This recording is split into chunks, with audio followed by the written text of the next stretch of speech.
akan mempresentasikan tentang materi pembelajaran yaitu viskositas. Di sini saya akan menjelaskan tujuan dari percobaan viskositas ini, di mana tujuan yang pertama itu adalah untuk menentukan nilai koefisien kekentalan dengan menggunakan metode bola jatuh berdasarkan hukum Stokes. Tujuan yang kedua itu adalah untuk mengetahui faktor apa saja yang mempengaruhi nilai koefisien kekentalan cairan. Nah, tujuan yang ketiga itu adalah untuk membandingkan nilai teori koefisien kekentalan dari referensi dengan nilai koefisien kekentalan cairan yang diperoleh di laboratorium. Nah, perlu kita ketahui bahwa viskositas ini adalah suatu kekentalan pada zat cair yang dihasilkan dari gaya gesek yang terjadi antara molekul-molekul di dalam fluida. Setiap cairan memiliki viskositas yang berbeda. Contohnya adalah kekentalan dari minyak goreng dan oli itu sangat berbeda. Nah, viskositas ini terjadi akibat adanya interaksi antara partikel-partikel yang terjadi di dalam fluida, di mana viskositas ini berhubungan erat dengan hukum Stokes yang menyatakan jika sebuah benda bergerak dengan kecepatan dalam suatu fluida dengan nilai koefisien kekentalan tertentu, maka benda tersebut akan mengalami gaya gesek yang terjadi di dalam fluida tersebut. Nah, faktor-faktor yang mempengaruhi nilai viskositas ini, yang pertama adalah suhu. Jika suhu meningkat, maka nilai viskositas akan menurun karena molekul-molekul yang bekerja pada cairan ini akan mengalami kecepatan sehingga akan menyebabkan cairan menjadi cair dan menyebabkan nilai viskositas menurun. Nah, yang kedua itu ada tekanan, di mana semakin tinggi tekanan maka akan semakin besar juga nilai viskositasnya. Faktor yang ketiga adalah berat dari molekul tersebut. Yang keempat adalah koefisien dari kekentalan. Yang kelima ada massa jenis cairan tersebut. Dan yang keenam ada ukuran partikel. Dan terakhir ada konsentrasi, di mana semakin besar konsentrasi ini, semakin besar pula nilai dari viskositas tersebut. Percobaan dari viskositas itu sendiri sering kita jumpai dalam kehidupan sehari-hari. Misalnya, pada industri perminyakan, viskositas penting untuk mengukur kualitas minyak pelumas dan menentukan desain sistem perpipaan. Yang kedua, pada industri makanan, viskositas digunakan untuk mengontrol kualitas produk seperti saus dan kecap. Yang ketiga, pada industri otomotif, sebagai pelumas yang menghasilkan gesekan halus pada mesin kendaraan. Adapun peralatan dan bahan yang digunakan pada praktikum kali ini ialah yang pertama ada gelas ukur, di mana fungsi gelas ukur itu untuk mengukur volume cairan yang akan digunakan dalam percobaan viskositas. Yang kedua ada tabung berisi zat cair, di mana sebagai wadah cairan yang akan diamati gejala viskositasnya. Yang ketiga ada bola-bola mimis, di mana bola-bola mimis ini adalah objek yang akan diamati. Yang keempat ada neraca, di mana fungsi neraca itu untuk menimbang massa cairan, massa bola, dan massa gelas ukur. Yang selanjutnya ada micrometer scope, di mana untuk mengukur diameter bola mimis yang akan diamati. Yang terakhir ada stopwatch, di mana stopwatch itu digunakan untuk menghitung lamanya bola jatuh pada jarak-jarak tertentu di dalam zat cair. Nah, bahannya apa saja? Bahannya itu ada gliseril, oli, dan minyak goreng, di mana mereka bertiga berfungsi sebagai objek yang akan diamati dan akan dicari nilai koefisien cairnya. Oke, selanjutnya kita masuk ke bagian prinsip kerja viskositas, di mana kita akan mengambil data dari tiga buah bola mimis. Jadi pertama-tama usahakan bola mimisnya itu berada di tengah-tengah antara cairan gliserinnya, dan lihat di sini ada 60, 70 cm, 80 cm, 90 sampai 100 sama dengan di data percobaannya. Jadi cara mengambil data itu cukup mudah sekali. Jadi kita tinggal memasukkan ini bersamaan dengan dihidupkannya stopwatch. Jadi saat ininya masuk, kita harus menghidupkan stopwatchnya, dan saat dia di 60, kita harus menekan tombol benderanya sampai 4 kali. Oke, kita contohkan sekali ya. Pertama kita jatuhkan ini, 1, 2, 3, dan kita hidupin. 1, 2, 3, 4. Kita masuk ke pembahasan data analisis dan juga percobaan. Sebelumnya kita akan masuk ke percobaan dahulu setelah kita melakukan yang namanya pengambilan data. Jadi di sini ada tabel-tabel di mana tabel XCM atau menunjukkan jarak dan juga ada waktu, di mana waktu terbagi dari 4 sesuai yang bendera tadi. Jadi misalnya ada empat percobaan.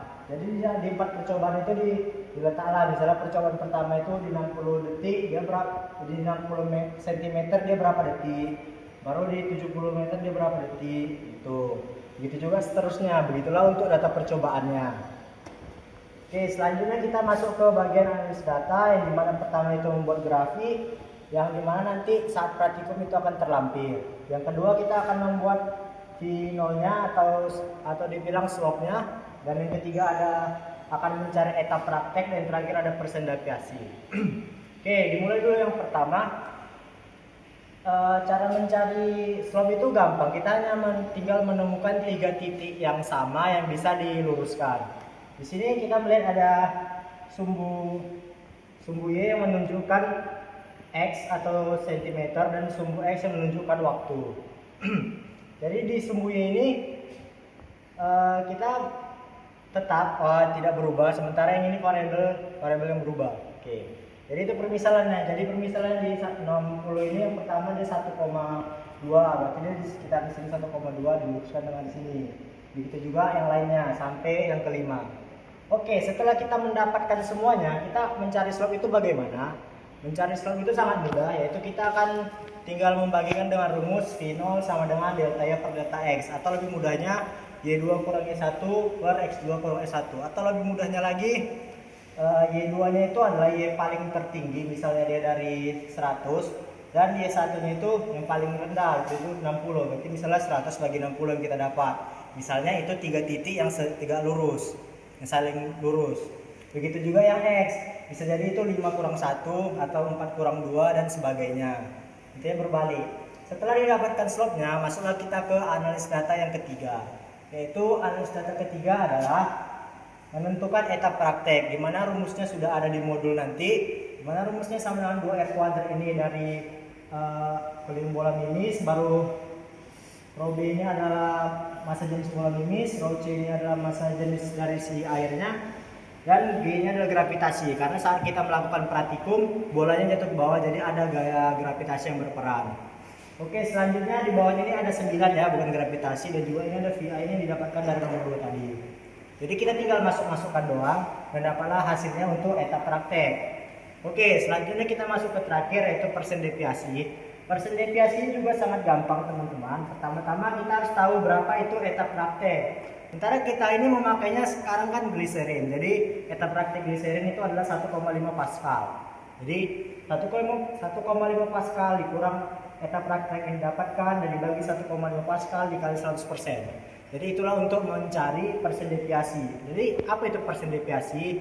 Itu adalah seberapa kecil kesalahan yang kalian buat saat melakukan praktikum, berapa persen yang kesalahan kalian buat.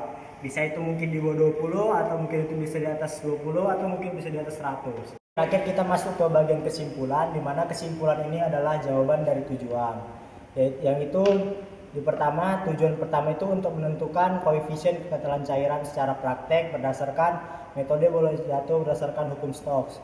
Jadi permisalan itu berarti di nomor satunya, di kesimpulan kalian tinggal buat praktek lah, etap praktek kalian. Permisalannya etap praktek kalian itu 1,4 Pascal. Baru kalian buat keterangannya. Ini adalah koefisien ya kekentalan cairan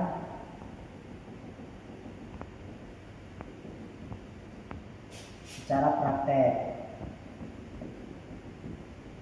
berdasarkan metode bola jatuh berdasarkan hukum Stokes. Baru yang kedua itu adalah menentukan faktor yang mempengaruhi viskositas. Yang pertama itu yang pertama itu ada suhu. Di sini kalian jelaskan kenapa suhu ini berpengaruh pada viskositas. Kalau teman-teman nggak tahu bisa nanti aslinya mungkin bisa tahu, tapi kalau sekarang dikasih tahu oke lah. Jadi kenapa suhu itu berpengaruh ke viskositas? Karena semakin tinggi suhu, semakin rendah juga nilai viskositasnya.